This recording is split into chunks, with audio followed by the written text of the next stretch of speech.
In this session, we will have 3 Amazon advertising experts from few different parts of the world answering questions about Amazon advertising. And hopefully you will learn how to optimize your advertising campaigns, how to save money, not to burn money, and to make good Amazon business. And this session is part of the Seller Fest virtual event, which is sponsored by 2 companies. And I put it upside down on purpose because if you don't fix your Amazon PPC, which is very important, your business will be upside down and you will bankrupt. So 2 companies sponsoring this event is Gettida. One of them, they are specializing in Amazon FBA reimbursements. They help any size Amazon business, small or big, to get money back which Amazon owes them. And check their link and offer below in the description. And VA Academy is specializing in virtual assistants for Amazon businesses. So if you need help with graphics, with social media, with PPC management, listing optimization, product research, check them out and they will save you time and you will have affordable resources in your team. And now let's introduce Lisette first, and then we'll introduce 3 guests. So Lisette, hi. Hi, Augustus. Happy to be here with you to host another awesome session for Amazon sellers where they can learn a lot about how to effectively use Amazon PPC and scale their business. So I'm happy to bring 3 guests on the stage. So RITU, TARIK, and George. Hi, everyone. Happy that you are here with us today.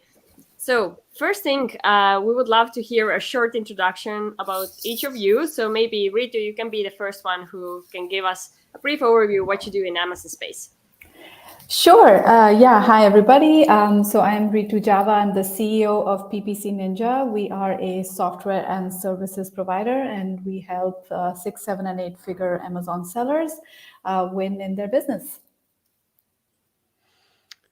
All right. Next, Tariq. Hey, I'm Tariq, CEO of M19. M19 is a software for automation and optimization of Amazon ads. So not like PPC Ninja, we don't provide managed services. We mainly work with agencies that do provide managed services using our software. So we only sell the software for automation and optimization on Amazon ads. And George. I am the ugly duckling, the one that doesn't do any sort of software. We only do PPC. Thank you, Augustin. we only do Amazon PPC management, but we also do Amazon DSP. We take a full management service approach. We do work with a number of different softwares and tools, but a lot of the stuff we do is pretty hands-on. Yeah, hands-on people, beautiful By the people, way, no ducks here.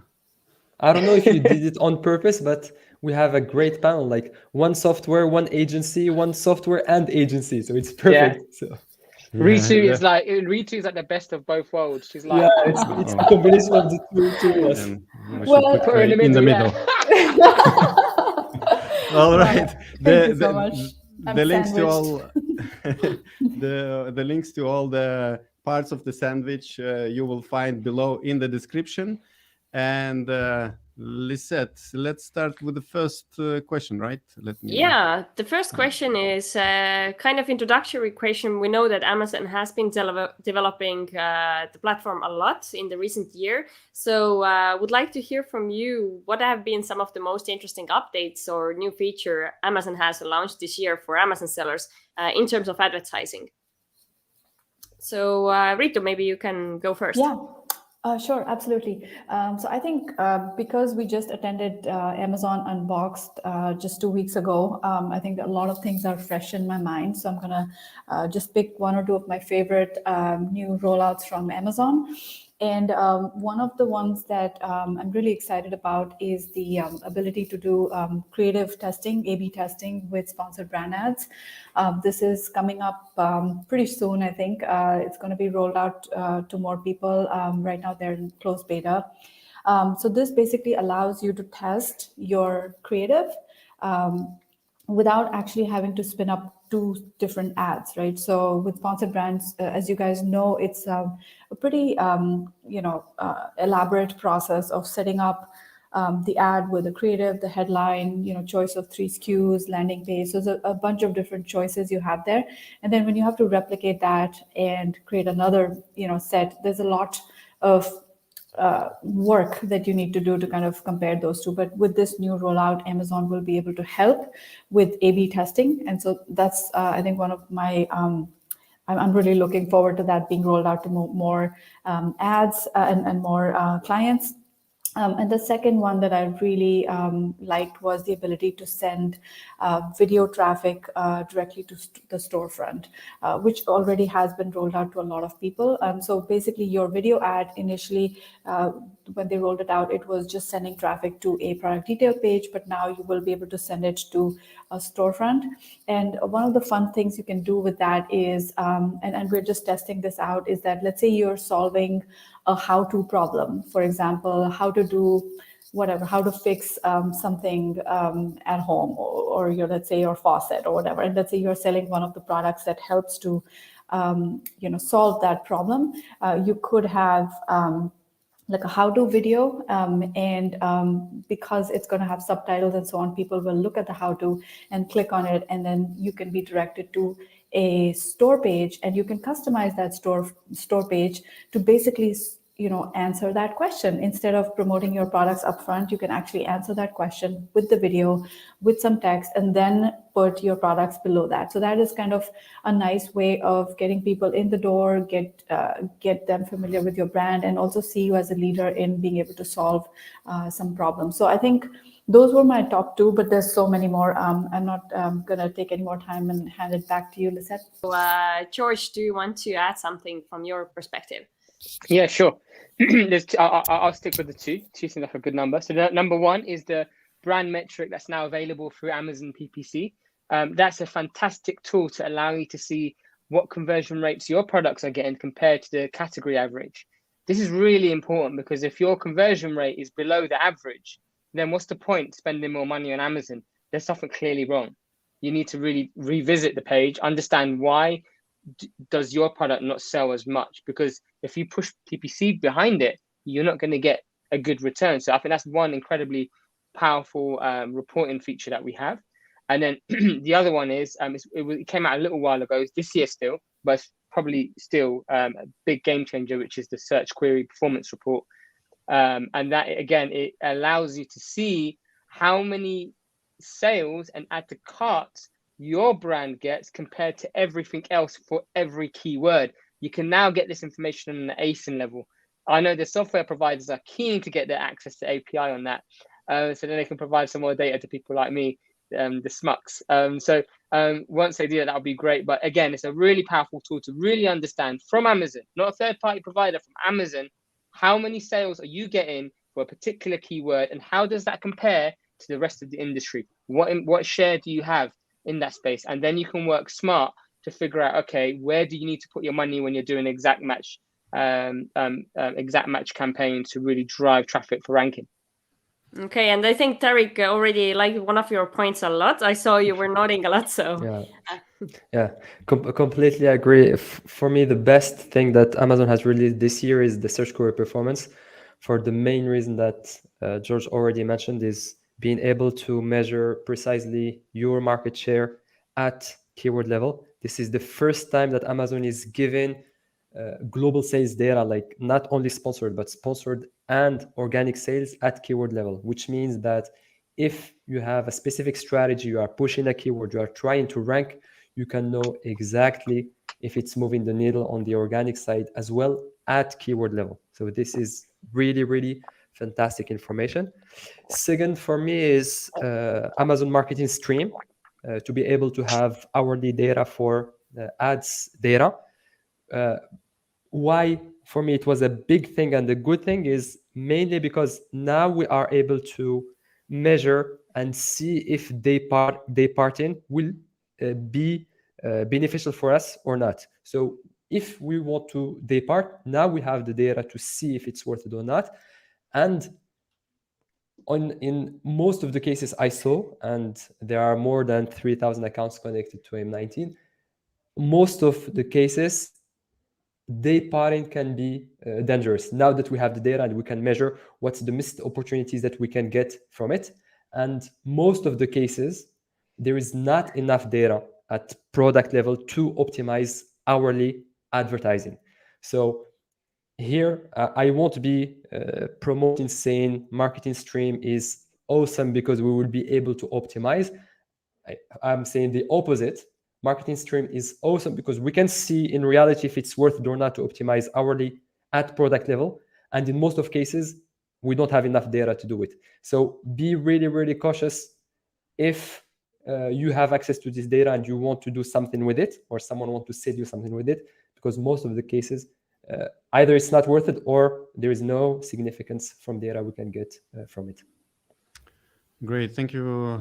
I'm surprised I thought like one expert will say, oh, and then nothing new is popping up, but for everyone, something else popping up, what Amazon is releasing. It's nice. I don't know if my comment made sense. All right. Yeah, it actually made, because as I said in the beginning, like I think you agree all that Amazon has been bringing out like new features more than years ago or ever before. So it's really difficult to keep pace what's going on. All right, let's take a practical question. For about a year, my sales have stopped growing. PPC works good, but I don't know what should I do next to increase my sales. Who can comment without seeing the account?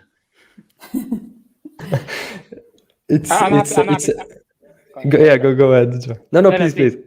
Okay, so this is something we've noticed with quite a few accounts. What you're doing is you're comparing the COVID period where people were stuck at home and had nothing better to do than spend money on Amazon, compared to now where there's so much more people spending money on things like leisure, on hospitality than we did last year. So overall, there's an overall decline. So what you got to understand is your PPC account being impacted by a macro level that you have no control over, or is it being impacted by things that's going on within your account? Because at the end of the day, you need to look at stuff like market share. You know, are you still getting a decent amount of sales compared to your competitors? Has there been a drop in sales overall? Because that's the big questions you've got to ask. What you don't want to do is you don't want to do anything destructive and start shutting things off, right? Thinking it's not working anymore and it's actually a macro level, and then you start losing ranking and then you fall back. So that's one of the things I would definitely recommend you consider looking into. Yeah, just to add on what George said, and one way of doing this exercise to see at a macro level if it's a market share or a demand issue, something that is outside from the business, is just using Search Query Performance Report. It will give you an idea about if sales are dropping overall on your main keyword. So you can say that your category is your main. Usually 80% of your sales are happening on a very few amount of keywords. You just concentrate on this short list of keywords, and you can monitor over time what's the market share of these keywords, how it's evolving, and how your market share is evolving, to understand if this drop in total sales is just a market issue, or it's really that competition is getting higher, you have better ranked ASINs, people are pricing differently than you. So it will help assess where the issue is coming from. And just a side note, my PPC is doing good or nice job, whatever. I don't remember exactly the phrasing. This I don't know. I'm not able to say if a PPC works perfectly good or not, because how do you assess that? You don't know how the other are doing PPC. What's the performance of the other compared to you? And it's pretty hard to know perfectly if there are missed opportunity on your campaign structure, on what you are doing, or you are already in a very well optimized position and you are already covering everything in a super optimized way. So even this PPC works good, I would challenge that. Yeah, and I'm happy to answer also. So I agree with both George and Tariq. Really, there's been quite a few changes in the macro situation that we need to be aware of. One, of course, as George says, is the COVID versus post-pandemic kind of period that has created an illusion of, wow, everything is growing, but then suddenly it's not growing anymore. So layer in another couple of facts. One, about 2 years ago there were 4 million sellers, and now it's like close to 6 million, I believe. So it's like a crazy increase in the total number of sellers on the market. A lot of these brands were actually born in the COVID period. A lot of people were like, they found themselves out of job, and they're like, oh, let's create an Amazon business. And so it's like a crazy number of sellers that have added to your competition, right? So that's one. The second one is look at Amazon's layout. It's just changing, rapidly evolving to prioritize ads over organic positions. So the top above the fold space used to be like, let's say 2 ads and maybe 2 organic, but I don't see any organic anymore, like very, very few, maybe certain times of day, etc. But then they've also gone and expanded that from 4 spots to 5 spots. Like it's the grid itself has expanded, and I'm seeing like 5 spots, and slowly it's like 4 out of 5 ads, and maybe soon it'll be like all 5 ads. So the direct kind of measurement of that that we're seeing in our data is that where it used to be like a 40-60 ratio, where 40% of your sales were coming from PPC, 60 from organic, it's reversed now. It's like 60 or even 70% of sales are coming from ads, and just 30 to 40% coming from organic, because organic, number one, is actually somewhere around 8 or 9 position wise on first page. So you've got to be prepared for that new reality of everything is getting kind of compressed on so many fronts. So what do you do about it? I think there's a few things you can do about it. So in my opinion, there's ad coverage that not everybody pays attention to. They mostly focus on sponsored product keyword-based targeting, whereas there's so much more that can be done with sponsored product ASIN targeting, category targeting, and even the other ad types that are very underutilized, in my opinion. Those actually unlock a lot of positions and placements on Amazon that most people are not even looking at. So I think that's one opportunity. The second opportunity is look at your top of search performance. Like every campaign has its own story. Like not every campaign does really well on top of search, and it's not just products, it is campaign, and it's the set of keywords that you've picked in that campaign that decides whether it's going to be amazing on top of search, or it's going to be very mediocre or even underperforming. So I would say look at your placement reports, download them, and see how you can prioritize those placements that are doing amazing, and try to push those and try to get extra sales through something that is already working. So those are my 2 tips. Okay, thank you. So now let's move on to one of the favorite topics for Amazon sellers, which is PPC during launching a new product. So Daniel is asking, 1 week after launching a new product with a very aggressive PPC campaign, what would be the next steps to optimize? For example, my bids have been roughly $2, spending $500 in ad spend in a day. So you can take a moment to reread and share your thoughts about it. I can try to go with that. So launching is typically taking between 2 to 3 months now, in the sense that you do have like the initial honeymoon period where you're getting a lot of benefit of the doubt, you're getting a lot of exposure. But in my mind, the launch process typically starts in month 1, where I like to keep our target ACoS to close to 80 to 90 to even 100%. In the following month, we try to bring the target ACoS down to something like 60-ish. And then the following month, the 3rd month onwards, when you've gathered quite a few conversions and you've kind of proven yourself on certain important keywords, that's when you start to pull back on your on your target ACoS. And I wouldn't try to do that sooner than that, because you might jeopardize your chance of, really making this a successful launch. So I would just say play with your target ACoS over the course of 2 to 3 months, and give it a chance, because if you don't give your launch your best shot, then it probably might be a dead on arrival type of product, and you don't want that. Completely agree. I would just add that usually when you do a heavy PPC launch, do it on a short list of keywords or competitors to target.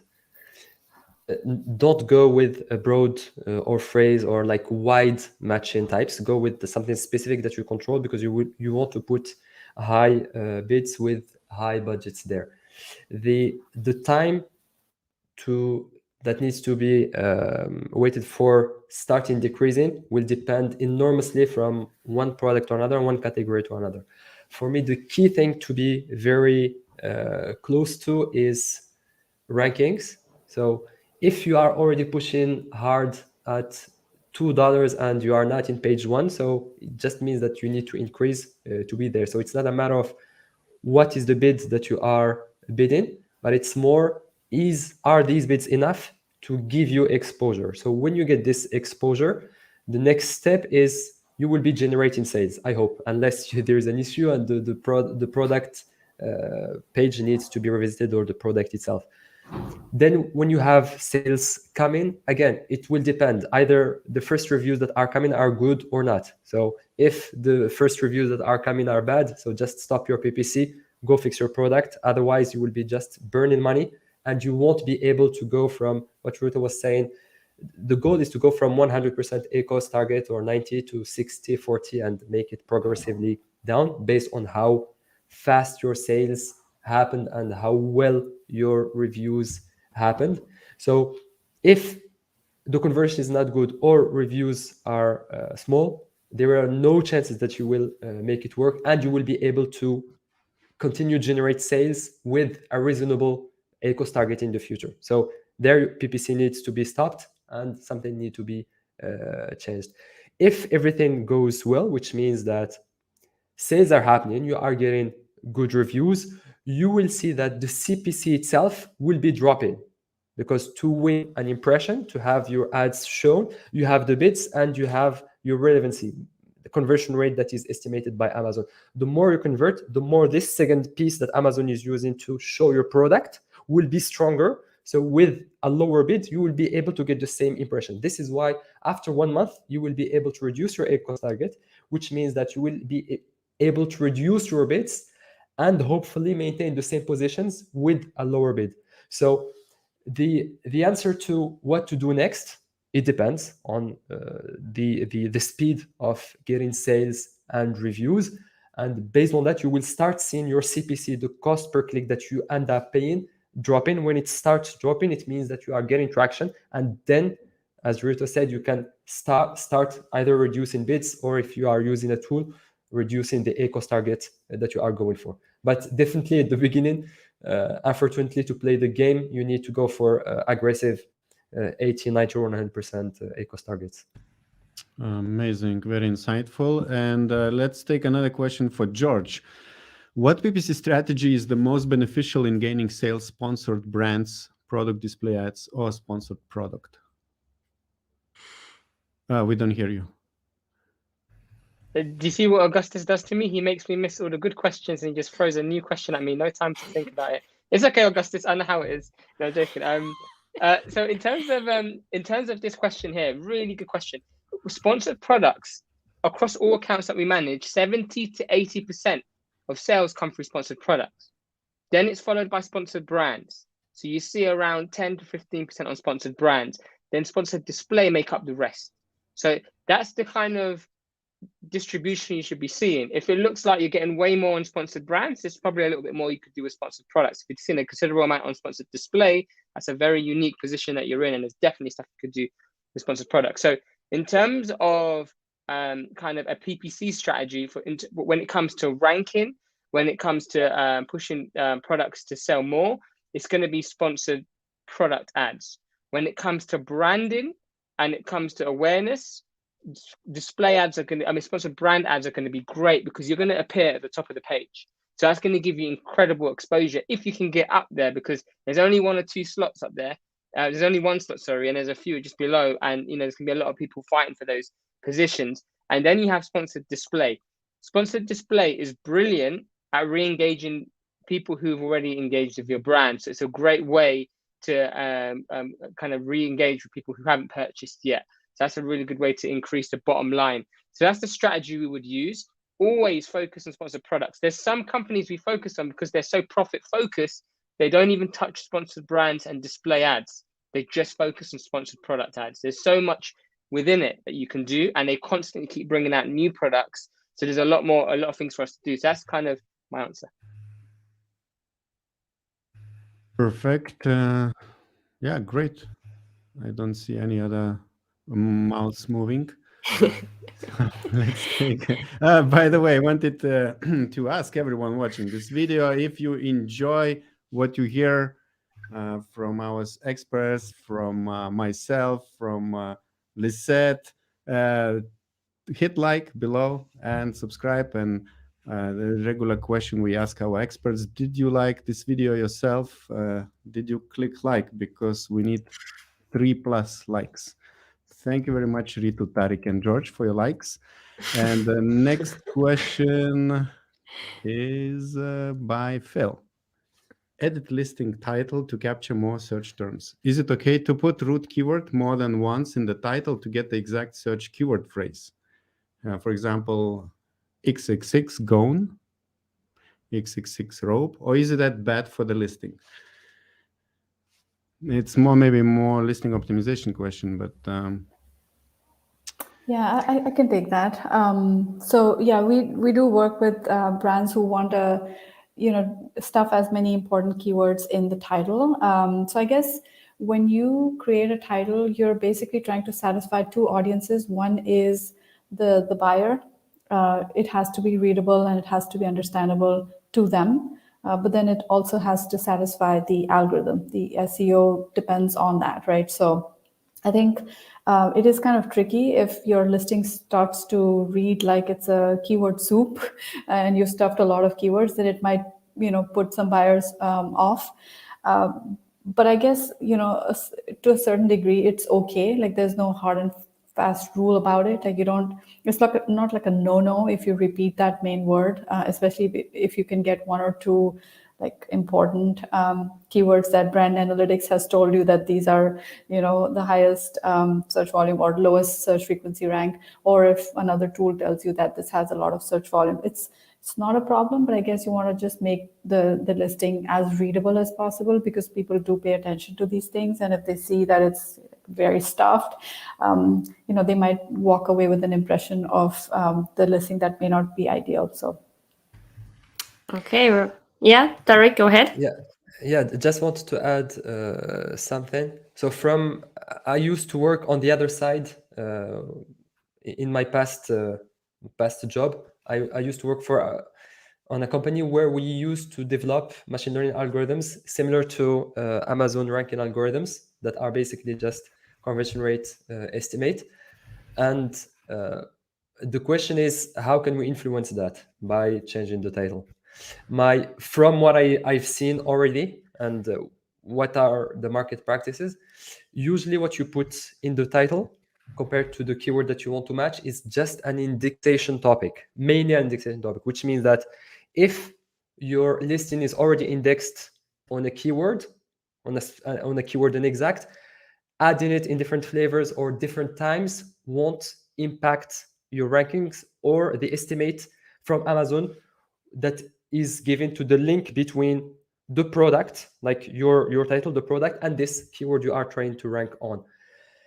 And the fact of stuffing can have a very small impact in one of the hundreds of thousands of inputs of these type of algorithms that are used to predict this conversion rate, which means that having a high intersection between the search term and your title, some of the inputs that these algorithms can be using is what is the size of intersection between a search term and the title of the product that I'm trying to link the two to.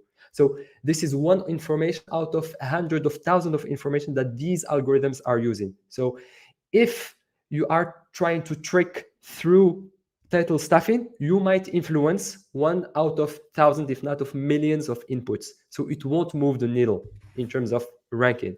But what will move the needle is for indexation. If you are not indexed on a search term, yes, go change the title, try to do something to be indexed and to have your product linked to this search term. But on the ranking side, in my opinion, and from the experiment also I saw, it won't make a big change to stuff inside the title. So go more with having something that is readable, that is nice for a human to read, rather than trying to over-optimize title to influence ranking. Awesome. So let's take a next question from Dignity. So if your spend is running out very early in the day, then how do you adjust it? Okay. This is very bad. This is for you, George. Okay. So it's bad in the sense that it's running out, but it's great in the sense that there's a lot of opportunity. So there's a lot of there's a lot of potential for you to spend more money and generate more sales. So the first place I would go with this is, if you can't increase the budgets just yet, what can you clean up in that campaign? Is there anything in there that's underperforming that you can cut out, so then more of the budget that's performing, more of the budget could go to places in the campaign that is performing well? That then should see the ACoS come down and justify increasing spend. So that's kind of the way we would approach it. So if we ever see this, this is a fantastic opportunity for us to push an account forward. Okay, very good. Anybody else wants to comment? Yes. Okay, go ahead, please. So there's two things you can do. One is you can set up a budget rule. That's a tool that Amazon provides for free.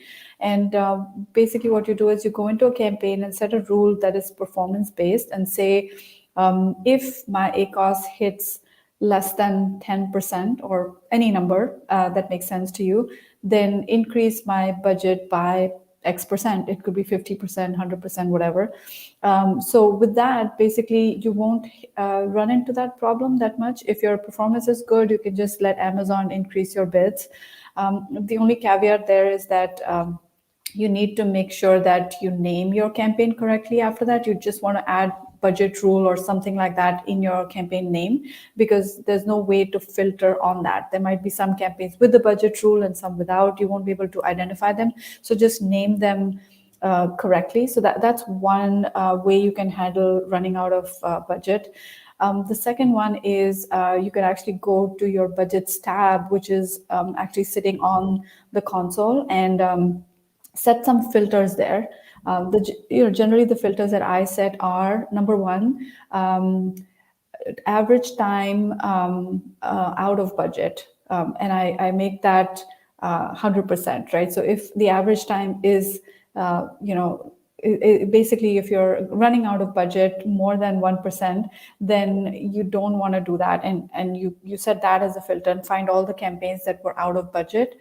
The second one, the second filter is that your ACoS was good. So you only want to do this when your ACoS is actually good and your campaigns are performing. And then the third filter I put is on conversions. So I want to make sure that I'm basing my decision on at least 2 sales. Anything less than that seems like a coincidence to me. So I don't want to act on just a 1-off or 2-off. So with these 3 filters on the budgets tab, you can just go in there once in 3 days or once a week and just update your budgets for those campaigns that are running out of budgets on a regular basis.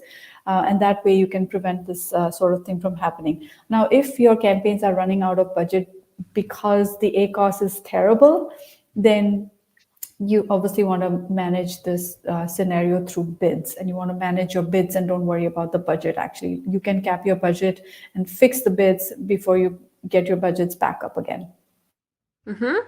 Tariq, did you want to also add something for this? I completely agree. So the main thing to keep in mind is you want to control and steer your campaigns with your ACoS and performance, not with the budget. If something is having a bad ACoS or you are running out of budget, it means that something needs to be fixed. As George said, either you have some irrelevant search terms that are captured, so you need to negate them if it's a wide match type, or stop the exact keyword if it's irrelevant, or your bids are very high. So you are getting expensive sales that you cannot afford under this budget, which means that you just need to reduce your bids, and so as to keep to reduce the ACoS under the budget constraint that you have. It's a security net, as Rita said. You need to keep this budget as long as you didn't fix your ACoS issue, that you can fix by adjusting the bidding down when it's not performing well, or completely stopping the search terms that are irrelevant. Very interesting. Thank you very much. I really love that you're giving very detailed answers, which for sure help the sellers watching us right now. And Phil also comments that brilliant answers. Thank you very much. Very useful. So let's take another question then. So you mentioned about the search query report before. So Dignity is asking, is it better to use search query keywords or automatic campaign when starting on PPC? I'm a big fan of controlling what we are doing. And anyways, if you want to do proper PPC or proper Amazon, you need to know your product, your market, and your category. So you already have your short list of relevant keywords that you worked with to build your listing. So I would just start from this list, and I would start from a short list of main keywords and main competitors to go for. So I'm a fan of doing it exact based rather than automatic, because it's a nightmare to clean from irrelevant stuff that Amazon is pushing in these type of campaigns. Okay, very good.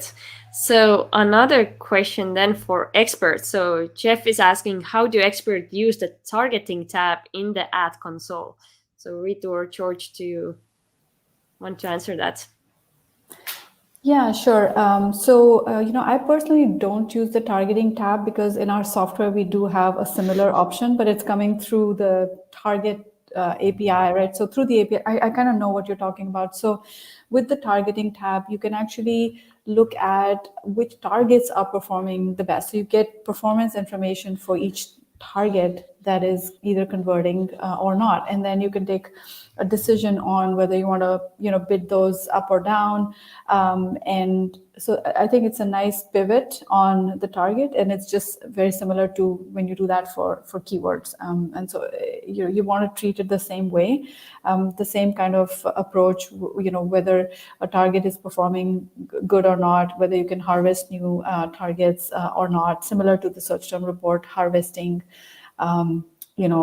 ASINs from category targeting. So there's a few different things you can do, and I think it's great that Amazon is offering this this view. It didn't do so earlier, but I like it. I like it because it just helps to get some additional data from our existing campaigns. All right, thank you. So we got another thank you message for you. Thank you. That makes sense. That was for the previous answer. So one question about sponsored products ad and sponsored brand ad. So how should sellers divide their PPC budget between these two types of ads? I would come back to what George already said with this split, the distribution of spend across the different formats. So yeah, sponsored product is the main one. It counts something around between 70 and 80% of spend that is happening there. Sponsored brand between 10 to 15, 8 to 15%, and the rest is sponsored display, which is coherent with the fact of having most of the placement on the Amazon pages that are sponsored product. So since more than 70%, or if not 80% of placement are sponsored product, it makes sense to have that share of spend that is allocated to this ad type. Yeah, I also agree that it's not so much how much you allocate budget to these different ad types. It's just that's the amount of inventory that's out there. Like if you're doing a full funnel strategy, you will end up with like a 75 to 80% of conversions happening through sponsored products and about 10 to 15 happening through sponsored brands and maybe the rest through sponsored display. If you're running it, this way, that's going to be your general distribution. Now, should you override that and say, no, let's focus a little bit more on a certain ad type? That's totally possible. I can give you an example.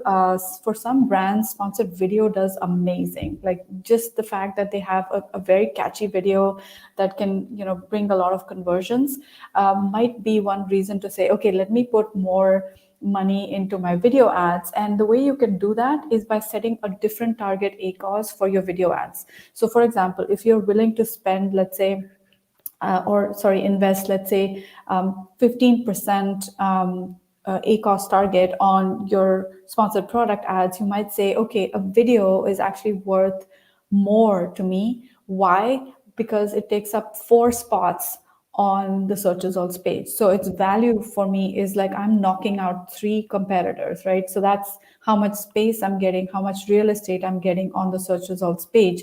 And for that reason, I'm willing to spend a little bit more on video ads. And so that way, you could end up in a situation where you're pushing that portion of your ad distribution intentionally, just because you want to get more visibility, you want to knock out certain competitors, and you do that. Another kind of thing you could do is retargeting or brand defense. If you know that you have a solid brand and you want to intentionally go after people who've purchased from you in the past, then you could increase the sponsored display remarketing portion, because you know that that part will convert better than other ad types. And the reason for that is that someone who's purchased from you in the past is nine times more likely to purchase from you again. So remarketing becomes that much more important. So if you weren't focusing on remarketing, now you can start doing that. So intentionally you allocate a little bit more. And when you say allocate, it's not like budget allocation as much. It's more like you're creating more ads, you're allowing those ads to be at a slightly higher bid because they're valued a lot more, or they're more valuable to you than the other ad types. So this way you can kind of look at distribution in pockets and find those places that you're doing really, really well on, and just continue to doing that.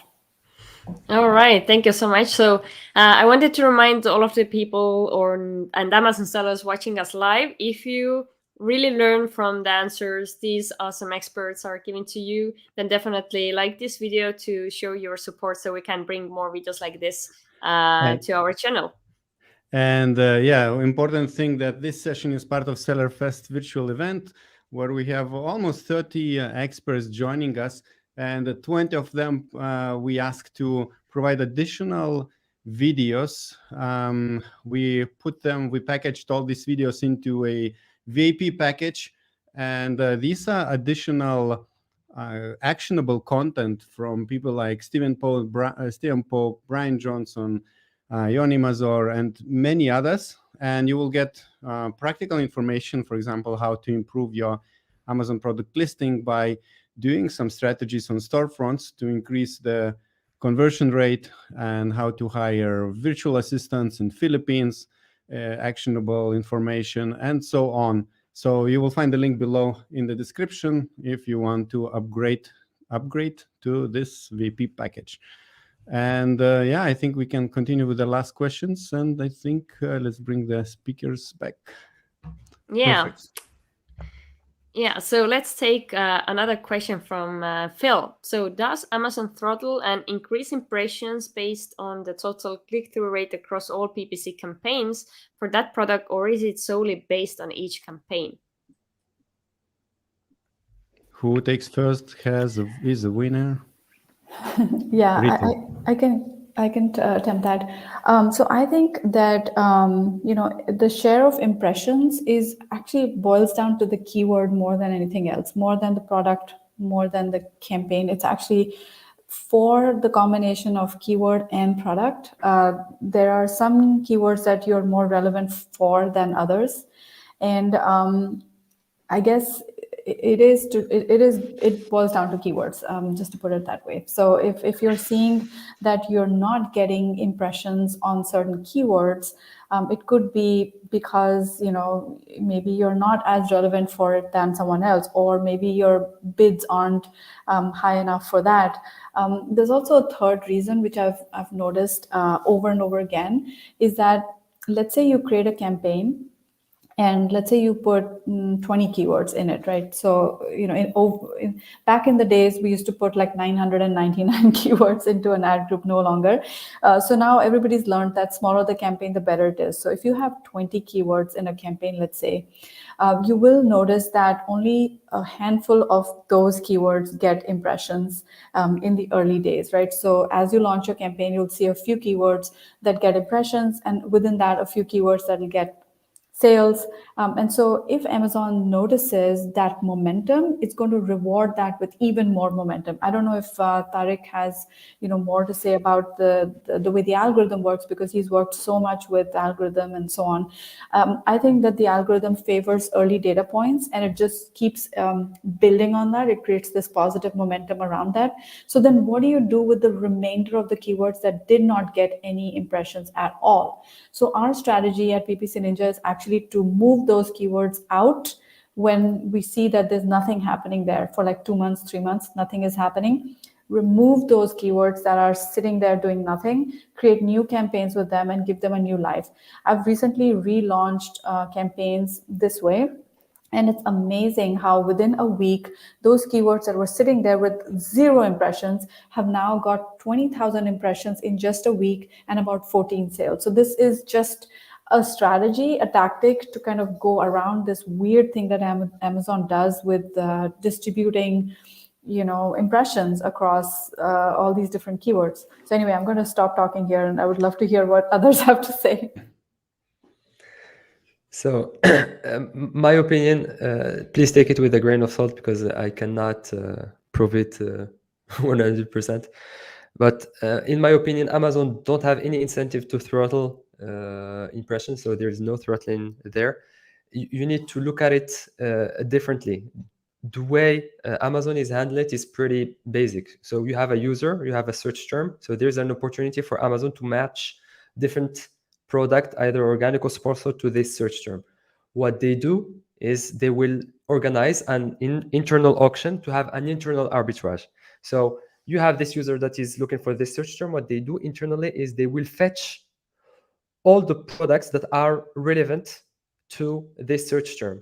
Then for all these relevant products, they will fetch all the match types, the keywords for these relevant products that are capturing this search term.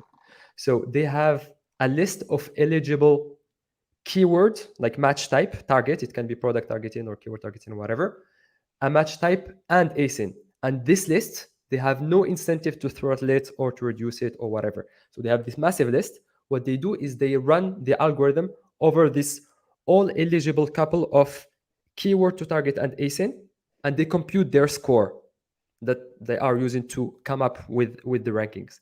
So they are all eligible. All these scores are computed, and they just rank that, and they pick the amount needed to fill the page. So which means that this is why I think there is no throttling. It's just a matter of how they perceive, how they estimate if they display your product for a specific search term from a campaign, it will get a sale or not. So campaigns, history, number of keywords you put in the campaign, all this can be attributes that are used by these algorithms to do this scoring. But again, it's 1 out of 1,000, if not of millions of inputs they use to do this scoring. So no way you can reverse engineer or influence that. It's 1 out of 1,000 and millions. So yeah, can I just add as well? Yeah, can I just add, the click-through rate is a metric that is more focused around Google. So Google use the click-through rate as an important metric because it helps them give an account a quality score, and that has a whole range of different impacts on their account. When it comes to Amazon, you have to understand they have the full picture. They know how much money they're making as well. So it's within Amazon's best interest to be biased to those keywords that are getting the highest conversion rates and doing their best volumes of sales. That's where you're going to see some bias in terms of impressions, and you're going to see products appear in places not even on the Amazon page. They'll be putting it on their mailing lists. They'll be putting it everywhere, all over the place. So once you can get the conversion rates to a high enough level, and then you start getting some decent volumes of sales, that's when you're going to start to see some bias on your account. And I've seen it on some accounts where they're paying ridiculous cost per click bids compared to others. They're getting far more impressions and exposure, and so on and so forth. So. And George, I think you need to go right now, or you still have a few more minutes? I've got a few more minutes. Okay, so let's take another question for you, which might be a good fit. Do you recommend to negate high ACoS spend keywords in auto campaigns which have been moved to manual campaigns? Yes. So if you got keywords that have a high ACoS and spend, the short answer is okay. What's it do? Are you ranking that keyword first, right? Are you able to see what impact it's doing organically? And secondly, what kind of volume of sales is it getting, right? If you're getting a considerable amount of volume, you need to be careful actually, because if you start to just completely kill that keyword, you might start to see some drop in organic. So it depends on what what that kind of the spend is. I think to take that question a step back, you need to understand the profit for each product first and the campaigns. And once you understand what kind of profits you're making, then you're going to have to make a decision instead. You're going to have to make a decision in the fact of, okay, are you prepared to spend high, get a bad ACoS for the purpose of ranking and keeping organic sales going? Is it even worth it? That's the kind of questions you have to ask now. I think back in the day, you could just shut it off. Now, there's other factors that also impact this decision. If you got a whole range of campaigns that are limited by budget, that's another argument to move that keyword out, right? Because then there's going to be other keywords, other targeting types that you could be putting more of the budget into to generate a much better ACoS. But I think the key thing here is you have to understand your profit on the whole account, then per ASIN, and then if you're getting really high volumes on a number of keywords as well, just to gauge what decisions you make. Great. We are almost reaching 1 hour in this session, so I think it's a good time to introduce again our speakers and to apparently they are not competitors to each other, basically, what we found out at the beginning. George, go first because I know you have limited time. Introduce again yourself. How do you help Amazon sellers? Sure. So I'm George, founder of ClearAds. We've been doing PPC since 2011. I've personally been doing it since 2009. We help companies with pay-per-click and DSP, primarily focusing with sellers doing 7 and 8 figures. That's kind of us. Perfect. Next, RITU. Yeah, hi. So I'm RITU. I'm the CEO of PPC Ninja. So we have a software for agencies and brands managing their own Amazon advertising. And then we also have an agency that manages other people's ads for them. And we generally have people across the board, 6, 7, and 8 figure sellers that we help. And TARIK. Great. So yes, M19 platform is a software that automates and operates all Amazon ad formats. So it's completely based on machine learning algorithms. So our target is to find the right balance between human intelligence control and algorithms that are doing the heavy lifting and the computation and math and keyword moving, etc. So in M19, there is an easy way to translate the strategy you have in mind in terms of profit, inventory, rankings, whatever you have in mind. You translate it in a very simple way into the platform, and it's then the platform that is doing the work. So it's not an AI tool that is doing magic alone. It needs the human that knows the business, that steer it the right way in a very simple and time-effective way. Okay, one more time I remind for likes and subscribes. RITU, George, TARIK, don't sit and make your fingers like our video. And I wanted to ask, it's Daniel asking, how much do PPC agencies usually charge to manage a new product launch? Yes or no?